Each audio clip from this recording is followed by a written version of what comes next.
Bismillahirrahmanirrahim. Assalamualaikum warahmatullahi wabarakatuh. Innal hamdalillah, segala puji hanya milik Allah Subhanahu wa taala. Nahmaduhu wa nasta'inuhu wa nastaghfiruh. Kita memuji Allah Subhanahu wa taala karena Allah lah yang pantas kita puji. Allah yang memberikan kita berbagai macam nikmat. Allah yang memberikan kita berbagai macam rizkinya yang Allah berikan kepada kita. Maka sudah sepantasnya kita memuji Allah Subhanahu wa taala baik dengan lisan, dengan hati maupun dengan anggota badan kita. Wa nasta'inuhu wa nastaghfiruh, dan juga kita meminta pertolongan kepada Allah Subhanahu wa taala karena tidaklah apa yang kita lakukan pada saat ini melainkan semuanya atas taufik pertolongan dari Allah Subhanahu wa taala. Wa nastaghfiruh, dan juga kita meminta ampun kepada Allah Subhanahu wa taala atas segala kekhilafan, atas segala dosa baik yang kita sadari maupun yang kita tidak sadari. Maka ketahuilah yang mampu mengampuni dosa kita hanya Allah Subhanahu wa taala. Allah Subhanahu wa taala berfirman, "Wa ma yaghfiruz dzunuba illallah." Dan tidak ada yang mengampuni dosa kecuali Allah Subhanahu wa taala. Surat Ali Imran ayat 135. Wa na'udzu billahi min syururi anfusina wa min sayyiati a'malina. Dan kita berlindung kepada Allah Subhanahu wa taala dari keburukan diri kita, keburukan jiwa kita. Maka dari itu di setiap pagi dan petang kita senantiasa membaca zikir yang diajarkan oleh Nabi kita Muhammad sallallahu alaihi wasallam. Allahumma alimal ghaibi wasyahadah, fatiras samawati wal ard, rabb kulli syai'in wa malika, asyhadu an la ilaha illa anta, a'udzu bika min syarri nafsi. Ya Allah, aku berlindung kepadamu dari keburukan jiwaku. Karena yang namanya jiwa ada yang senantiasa mengajak kepada keburukan. Maka kita berlindung kepada Allah Subhanahu wa taala dari kejelekan jiwa kita. Wa min sayyiati a'malina, dan juga kita berlindung kepada Allah Subhanahu wa taala dari kejelekan perilaku kita, kejelekan perbuatan kita, ya. Baik itu yang menggibahi orang, membicarakan orang lain sedangkan orang lainnya tidak ada, atau perbuatan kita yang sering jahil terhadap orang lain baik dengan lisan kita maupun dengan perbuatan kita. Maka kita berlindung kepada Allah Subhanahu wa taala dari kejelekan perilaku kita. May yahdihillahu fala mudhillalah wa may yudlil fala hadiyalah. Barang siapa yang Allah berikan ia hidayah, Allah berikan ia petunjuk, maka tidak ada satupun orang yang dapat menyesatkannya. Sebaliknya, wa may yudlil fala hadiyalah. Barang siapa yang Allah sesatkan dia, maka tidak ada satupun orang yang dapat memberikan ia petunjuk. Tidak akan ada orang yang dapat memberikan ia hidayah. Karena hidayah di tangan Allah Subhanahu wa taala. Allah berikan kepada siapa yang Allah kehendaki. Innaka la tahdi man ahbabta walakinallaha yahdi man yasha. Sesungguhnya engkau wahai Muhammad tidak dapat memberikan hidayah kepada orang yang engkau kehendaki. Akan tetapi Allah Subhanahu wa taala memberikan hidayah kepada orang yang Allah kehendaki. Maka dari itu hidayah kita minta kepada Allah Subhanahu wa taala. Dan tetap kita menjaga salat yang 5 waktu kita. Karena orang tatkala ia melaksanakan ibadah salat, itu artinya dia senantiasa meminta hidayah kepada Allah Subhanahu wa taala. Karena di dalam setiap rakaatnya ia membaca surat Al-Fatihah, Dan di dalam surat Al-Fatihah terkandung permohonan kepada Allah Subhanahu wa taala untuk mendapatkan hidayah dari Allah Subhanahu wa taala. Ihdinas siratal mustaqim. Ya Allah, tunjukkanlah aku ke jalan yang lurus. Ya. Asyhadu an la ilaha illallah wahdahu la syarikalah wa asyhadu anna Muhammadan abduhu wa rasuluhu la nabiyya ba'dah. Aku bersaksi bahwasannya tidak ada ilah, tidak ada sesembahan yang berhak diibadahi dengan benar kecuali Allah. Ini keyakinan yang harus kita mantapkan di dalam jiwa kita. Ya, tidak ada ilah, tidak ada sesembahan yang berhak kita ibadahi kecuali Allah. Ya, tanpa ada ragu sedikit pun. Ya. Wa asyhadu anna Muhammadan abduhu wa rasuluhu. Dan aku bersaksi bahwasanya Nabi Muhammad adalah hamba Allah. Konsekuensi dari persaksian ini bahwasanya Nabi Muhammad adalah hamba Allah, beliau tidak boleh disembah. Ya. Wa rasuluhu, dan aku bersaksi bahwasanya Nabi Muhammad adalah utusan Allah. Konsekuensi dari persaksian ini artinya setiap apa yang datang dari Rasulullah SAW berupa syariat, kita tidak boleh mendustakannya. La yukazzab. Tidak boleh didustakan. La nabiyya ba'dah. Dan tidak ada nabi setelah Nabi Muhammad SAW. Artinya setelah Nabi Muhammad SAW wafat, tidak ada nabi setelah beliau sampai hari kiamat. Karena Allah Subhanahu wa taala berfirman di dalam surat Al-Ahzab ayat 40, "Maka Muhammadun aba ahadim min rijalikum walakin Rasulullah wa khataman nabiyyin." Nabi Muhammad bukanlah bapak di antara orang-orang laki kalian. Beliau bukan bapaknya Zaid bin Harisah. Akan tapi beliau adalah Rasul Allah Subhanahu wa taala, Rasulullah, utusan Allah Subhanahu wa taala. Ya, wa khataman nabiyyin, dan beliau adalah penutup para nabi. Ma'asyiral muslimin, jamaah sekalian yang semoga dirahmati Allah Subhanahu wa taala. Ya. Insyaallah pada kesempatan sore hari ini kita akan memetik pelajaran di dalam surat Asy-Syu'ara ayat 62 sampai 67. Silahkan bagi jamaah sekalian, jika ada mushaf di dekatnya, silahkan dibuka surat Asy-Syu'ara ayat 62 sampai 67. Surat Asy-Syu'ara ini surat yang ke-26 di juz yang ke-19. Silahkan dibuka mushafnya, dilihat, dicari surat Asy-Syu'ara surat yang ke-26 di ayat ke-62 sampai 67. Kita akan berusaha memetik pelajaran-pelajaran yang bisa kita ambil dari surat ini. Ma'asyiral muslimin, jamaah sekalian yang semoga dirahmati Allah Subhanahu wa taala.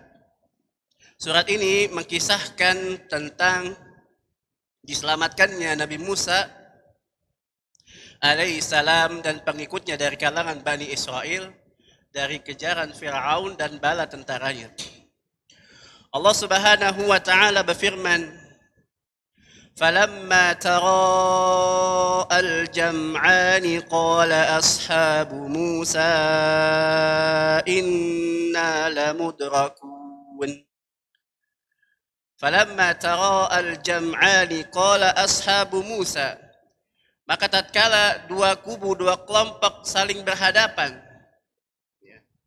Yang dimaksud di sini kubunya Nabi Musa dan kubunya Fir'aun yang begitu banyak dari bala tentaranya. Qala ashabu Musa, maka berkata pengikut Nabi Musa, "Inna lamudrakun." Sesungguhnya kami pasti akan tertangkap. Di ayat berikutnya, qala kalla inna ma'iya rabbi sayahdin. Maka Nabi Musa berkata, qala kalla, sekali-kali tidak. Inna ma'iya rabbi sayahdin. Sesungguhnya bersamaku ada Allah Subhanahu wa taala. Allah yang akan memberikan aku petunjuk. Fa'auhayna ila Musa an idrib bi'asakal bahr. فانفلق فكان كل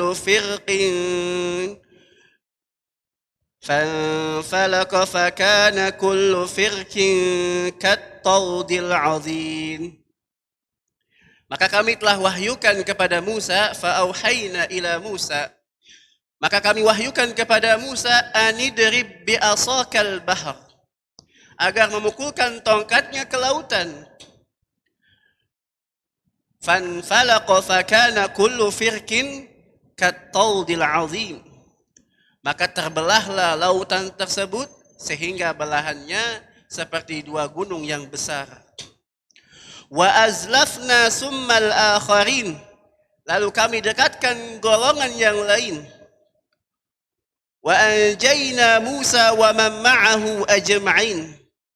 Lalu kami selamatkan Musa wa man ma'ahu ajma'in, dan orang-orang yang bersamanya semuanya.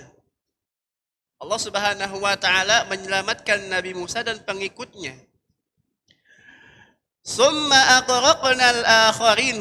Lalu kami tenggelamkan yang lainnya.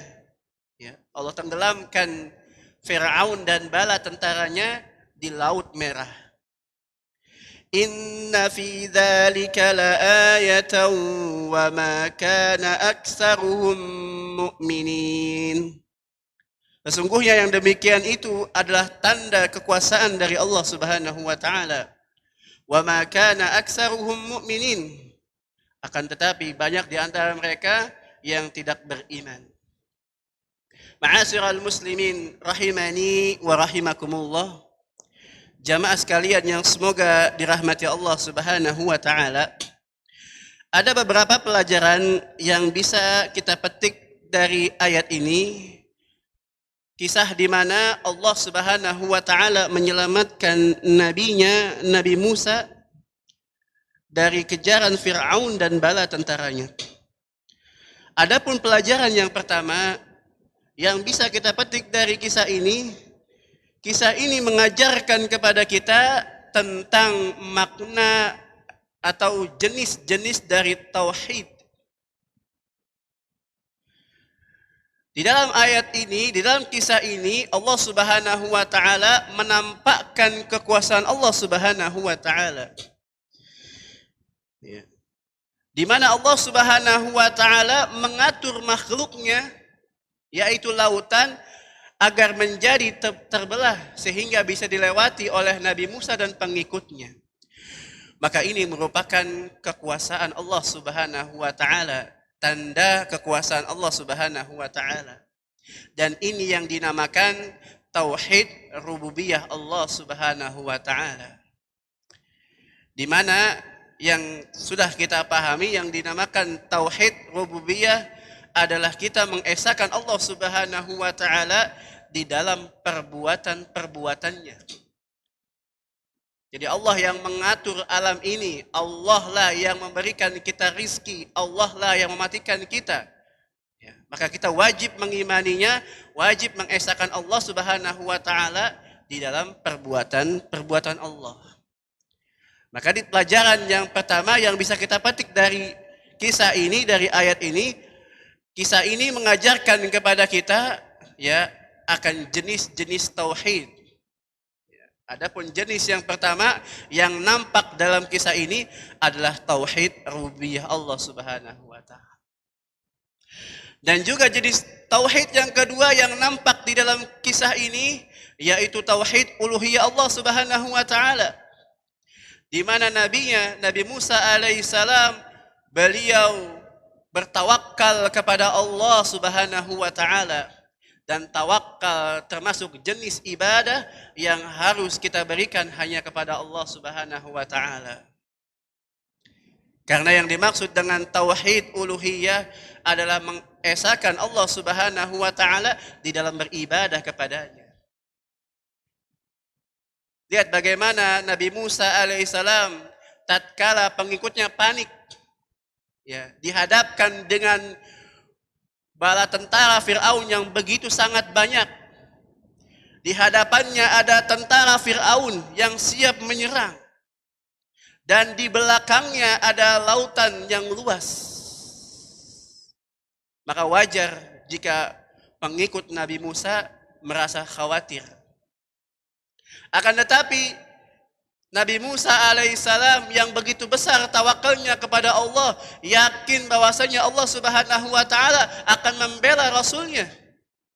Yakin akan janji Allah Subhanahu wa taala, Allah Subhanahu wa taala akan menolong rasulnya. Maka ini yang dinamakan tauhid uluhiyah Allah Subhanahu wa taala. Ma'asyiral muslimin rahimani wa rahimakumullah. Ini pelajaran yang pertama yang bisa kita petik dari ayat ini. Adapun pelajaran yang kedua yang bisa kita petik dari kisah ini, kisah di mana Allah Subhanahu wa taala menyelamatkan nabinya Nabi Musa dari kejaran Fir'aun dan bala tentaranya, bahwasannya agama Allah Subhanahu wa taala pasti Allah akan tolong. Dan kebenaran pasti akan menang. Sekalipun kemenangan tersebut datangnya sangat lama. Akan tetapi yang harus kita yakini, Allah Subhanahu wa taala pasti akan menolong agamanya. Allah Subhanahu wa taala berfirman di dalam surat Al-Mujadilah ayat 23. Al-Mujadilah ayat 21.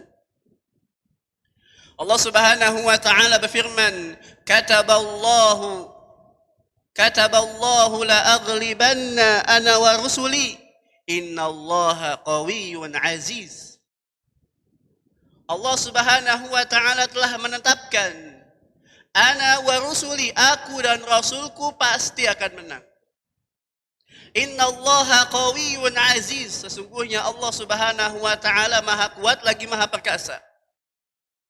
Lihat dalam ayat ini surat Al-Mujadilah ayat 21.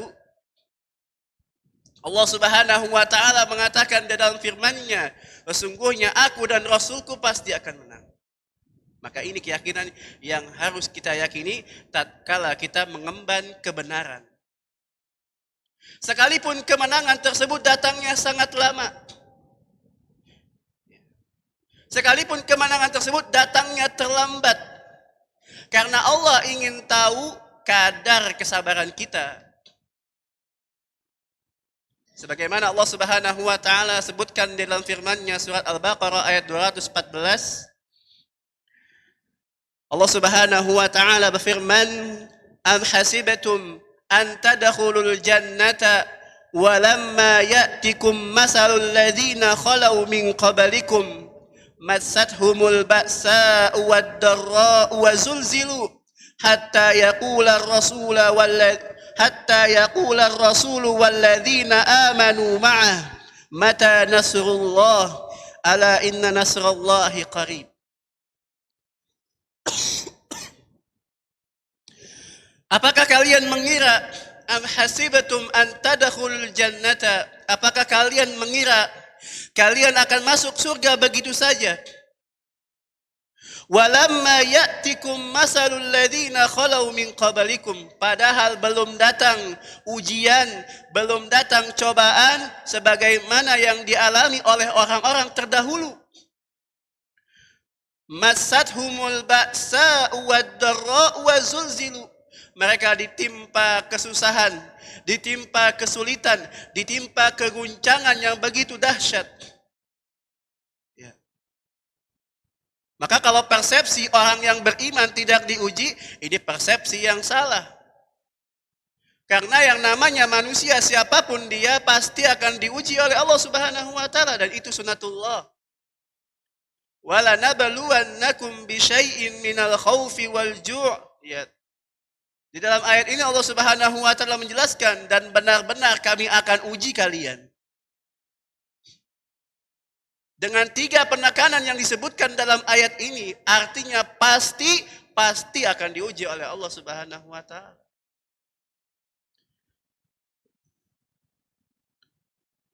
Jadi sekalipun kemenangan itu datangnya lama, karena Allah ingin tahu kesabaran kita. Bahkan disebutkan dalam ayat yang lain, am hasibatum an tadkhulul jannata walamma ya'lamillahu alladhina jahadu minkum wa ya'lamas sabirin. Apakah kalian mengira kalian akan masuk surga begitu saja? Dan Allah belum tahu siapa di antara kalian yang bersungguh-sungguh, dan Allah belum tahu siapa di antara kalian yang sabar. Surat Al-Imran ayat 142. Maka dari itu, ma'asyiral muslimin, jamaah sekalian yang semoga dirahmati Allah Subhanahu wa taala, yang harus kita yakini bahwasannya Allah pasti akan menolong agamanya. Pertanyaannya, siapa yang akan menolong agama Allah? Kita atau orang lain? Jangan sampai kita terlewatkan kesempatan ini, yaitu dengan menolong agama Allah Subhanahu wa taala. Maka kalau kita mau menolong agama Allah Subhanahu wa taala, jalankan apa yang diajarkan oleh Islam.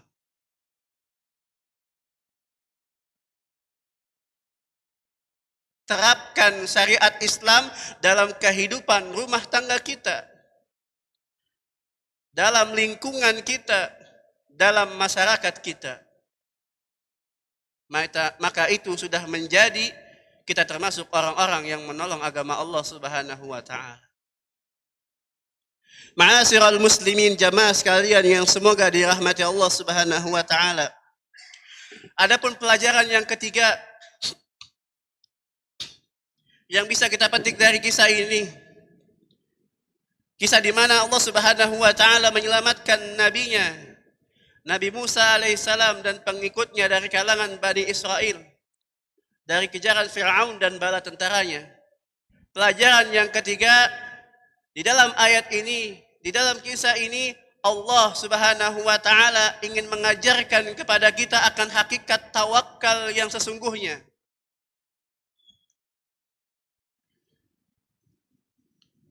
Bisa dilihat surat Asy-Syu'ara ayat 63. Allah menjelaskan di dalam ayat ini, wa auhayna ila Musa anidrib bi asakal bahr. Fa auhayna ila Musa anidrib bi asakal bahr. Kami wahyukan kepada Musa untuk memukulkan tongkatnya ke lautan. Pertanyaannya, mampukah Allah menyelamatkan nabinya tanpa harus menyuruh beliau untuk melemparkan tongkatnya ke lautan? Jawabannya pasti Allah mampu. Dan Allah juga mampu menghancurkan Fir'aun dan bala tentaranya, sekalipun Fir'aun dan bala tentaranya berada di istananya.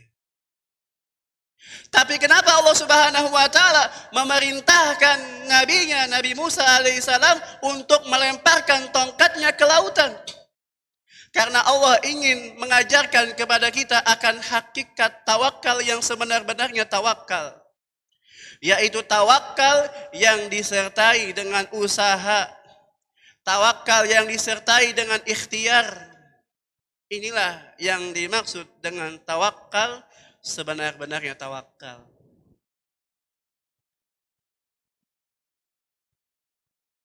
Karena tawakal yang kita pahami sebagaimana yang diajarkan oleh ulama kita,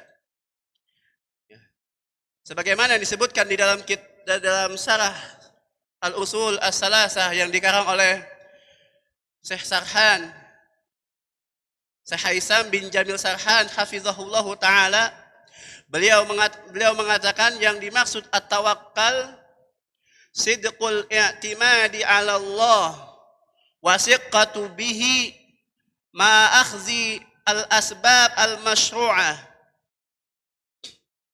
Sidqul i'timadi 'ala Allah, jujur dalam bergantung kepada Allah Subhanahu wa taala. Ini yang dimaksud dengan tawakal, jujur kita dalam bergantung kepada Allah, menyerahkan urusan kita kepada Allah. Terkadang orang tatkala menyerahkan urusan kepada orang lain, tapi dia tidak yakin, tidak jujur, masih ada keraguan di dalam hatinya. Maka tatkala kita bertawakal kepada Allah Subhanahu wa taala, kita harus jujur di dalam bertawakal kepada Allah, menggantungkan urusan kita kepada Allah, menyerahkan urusan kita kepada Allah, wasiqatu bihi, dan yakin sama Allah. Karena Allah Subhanahu wa taala berfirman, "Wa may yatawakkal 'ala Allahi fahuwa hasbuh." Barang siapa yang bertawakal kepada Allah, maka Allah cukupkan urusannya. Jadi harus yakin. Ma akhzi al-asbab al-masru'ah. Bersamaan dengan mengambil sebab yang disyariatkan. Jadi tawakal bukan hanya pasrah kepada Allah tanpa melakukan apa-apa. Tapi yang dimaksud dengan tawakal yaitu berserah diri kepada Allah, menggantungkan urusan kepada Allah, dibarengi dengan ikhtiar, dibarengi dengan usaha. Itulah yang dimaksud dengan tawakal. Dan di dalam ayat ini Allah Subhanahu wa taala mengajarkan kepada kita akan hakikat tawakal, yaitu dengan Allah Subhanahu wa taala memerintahkan Nabi Musa alaihissalam untuk memukulkan tongkatnya ke lautan. Bahkan disebutkan dalam ayat yang lain di surat Thaha ayat 77, "Walaqad auhayna ila Musa an asri bi'ibadi fadrib lahum tariqan fil bahri yabasa la takhafu darakan wa la takhsha." Maka sungguh telah kami wahyukan kepada Musa untuk berjalan di malam hari. Lihat kejadian pengejaran Nabi Musa dan pengikutnya itu di malam hari. Bayangkan. Ya. Maka kami perintahkan Nabi Musa untuk berjalan di malam hari bersama hamba-hambaku. Yaitu dari kalangan Bani Israel. Fadrib lahum tariqan fil bahri yabasa. Maka kami perintahkan Musa untuk memukulkan tongkatnya ke lautan agar menjadi jalan yang kering, yang bisa dilewati oleh Nabi Musa dan pengikutnya. La takhafu daraka wa la takhsa. Jangan khawatir ya untuk dikejar dan jangan khawatir tertangkap. Maka ini pelajaran yang ketiga yang bisa kita petik dari kisah ini. Adapun pelajaran yang keempat yang bisa kita petik dari kisah diselamatkannya Nabi Musa dan pengikutnya dari kejaran Fir'aun dan bala tentaranya. Tapi sebelumnya kita akan menyebutkan hadis yang menguatkan bahwasannya yang dimaksud dengan tawakal adalah menggantungkan urusan kepada Allah dibarengi dengan usaha.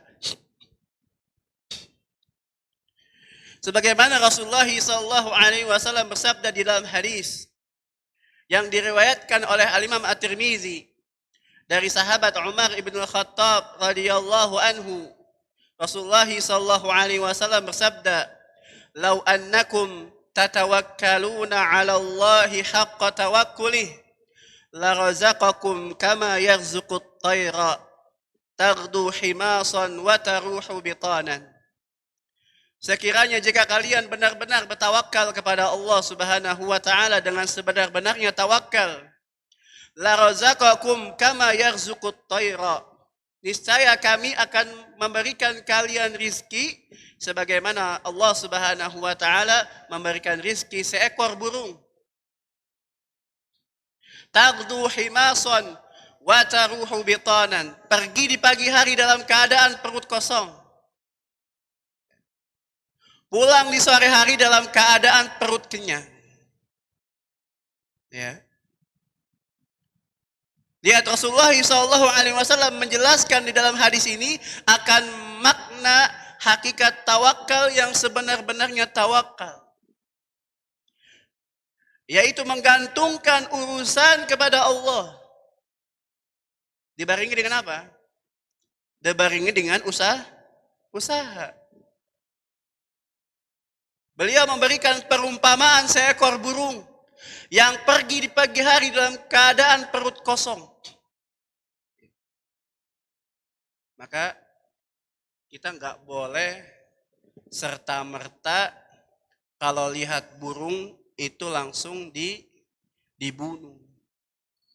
Kalau kita nggak ada niat, nggak ada tujuan untuk memakan burung tersebut, nggak boleh. Ya. Disebutkan di dalam hadis, man qatala usfuran bighairi haqqin sa'ala anhu Allahu yaumal qiyamah. Barang siapa yang membunuh seekor burung tanpa hak, maka Allah Subhanahu wa taala akan bertanya kepadanya nanti di hari kiamat. Maka dikatakan kepada Rasulullah, qila wa ma haqquhu? Apa hak burung tersebut? Maka Rasulullah sallallahu alaihi wasallam bersabda, antasbahuhu wa ta'kuluhu. Engkau menyembelihnya dan memakannya.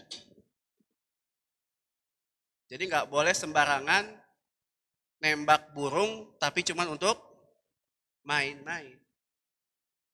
Bisa jadi itu burung, ya, dia sedang mencari nafkah untuk siapa? Untuk anak-anak yang berada di sarang. Tapi kembali kepada topik kita tadi, ya, yang dimaksud dengan tawakal adalah menyandarkan urusan kepada Allah Subhanahu wa taala disertai dengan ikhtiar, disertai dengan usaha. Ma'asyiral muslimin, jamaah sekalian yang semoga dirahmati Allah Subhanahu wa taala. Pelajaran yang terakhir yang bisa kita petik dari kisah ini, al-khaufu minal akhtar amrun jibilliyun wa tabi'atul bashar. Rasa takut merupakan tabiat manusia. Akan tetapi rasa takut tersebut akan hilang dengan besarnya iman kita kepada Allah, besarnya tawakal kita kepada Allah. Maka dalam ayat ini menjelaskan pelajaran yang keempat, rasa takut itu merupakan tabiat manusia. Rasa takut itu ada 3 hukumnya. Ada 3 jenisnya. Yang pertama, al-khaufu ibadah, takut yang jenisnya ibadah, maka ini hukumnya wajib. Ya. Takutnya seseorang kepada Allah ini merupakan takutnya, ya, takut yang jenisnya ibadah. Dan ini hukumnya wajib. Ya. Yang kedua, ataupun jenis takut yang kedua, takut tabi'i, takut yang merupakan tabiat manusia. Seperti seseorang takut kepada api. Nah, ini hukumnya mubah. Boleh. Ada takut yang jenis yang ketiga, takut yang hukumnya haram. Seperti takutnya seseorang kepada atasannya dalam melaksanakan, dalam diperintah, ya, yang termasuk melanggar larangan Allah Subhanahu wa taala.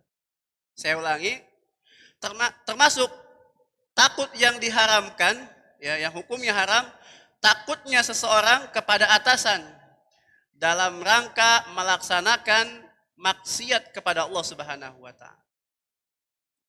Misalkan seseorang patuh terhadap atasannya untuk tidak sholat. Kalau misalkan dia sholat di waktu kerja, dia dipecat. Nah, ini takutnya apa? Apa takut di sini hukumnya? Hukumnya haram. Karena takutnya dalam rangka apa? Dalam rangka bermaksiat kepada Allah. Padahal Rasulullah SAW bersabda, la ta'ata li makhluqin fi maksiatil khaliq. Tidak ada ketaatan kepada makhluk dalam rangka bermaksiat kepada Allah Subhanahu wa taala. Nah, ini jenis takut yang ketiga, takut yang yang hukumnya haram. Ya, yaitu takutnya seseorang kepada makhluk dalam rangka bermaksiat kepada Allah Subhanahu wa taala.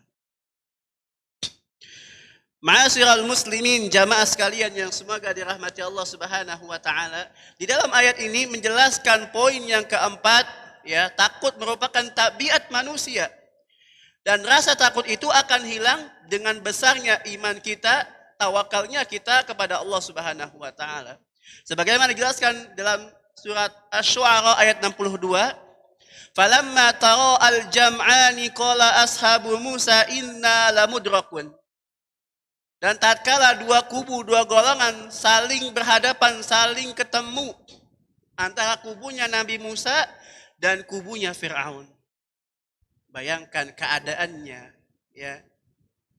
Di hadapan pengikutnya Nabi Musa ada Fir'aun dan bala tentaranya yang siap menyerang. Dan di belakangnya ada lautan yang begitu luas. Dan ini terjadi di malam hari. Maka wajar seseorang memiliki rasa takut, memiliki rasa khawatir. Karena benar-benar di hadapannya ada musuh yang siap menyerang. Tapi yang harus digarisbawahi, rasa takut itu akan hilang dengan besarnya iman kita kepada Allah. Besarnya tawakal kita kepada Allah Subhanahu wa taala. Lihat bagaimana tatkala Nabi Musa alaihissalam menenangkan pengikutnya dengan beliau berkata, qala kalla. Nabi Musa berkata sekali-kali tidak. Inna ma'iya rabbi sayahdin. Sesungguhnya bersamaku ada Allah Subhanahu wa taala yang akan memberikan aku petunjuk. Lihat, ketenangan Nabi Musa alaihissalam ini menunjukkan akan besarnya iman beliau, besarnya tawakal beliau. Beliau yakin kepada Allah, Allah pasti akan menolong Rasulnya. Karena Allah Subhanahu wa taala berfirman, "Inna lanansuru rusulana walladzina amanu fil hayatid dunya." Sesungguhnya kami benar-benar akan menolong rasul-rasul kami dan orang-orang yang beriman di kehidupan dunia. Ma'asyiral muslimin rahimani wa rahimakumullah. Mungkin ini saja yang bisa kita pelajari pada kesempatan sore hari ini. Semoga pelajaran-pelajaran yang kita petik dari surat Asy-Syu'ara di ayat 62 sampai 67 bisa menambah keimanan kita kepada Allah Subhanahu wa taala dan bisa kita terapkan dalam kehidupan kita sehari-hari. Semoga Allah Subhanahu wa taala senantiasa memberikan kita keistiqomahan dalam kita menuntut ilmu dan kita diberikan taufik oleh Allah Subhanahu wa taala untuk mengamalkan setiap ilmu yang kita pelajari. Mungkin ini saja yang bisa kita sampaikan pada kesempatan sore hari ini. Akhirul kalam, wa sallallahu ala nabiyina Muhammad, subhanakallahumma bihamdika, asyhadu an la ilaha illa anta astaghfiruka wa atubu ilaik. Assalamualaikum warahmatullahi wabarakatuh.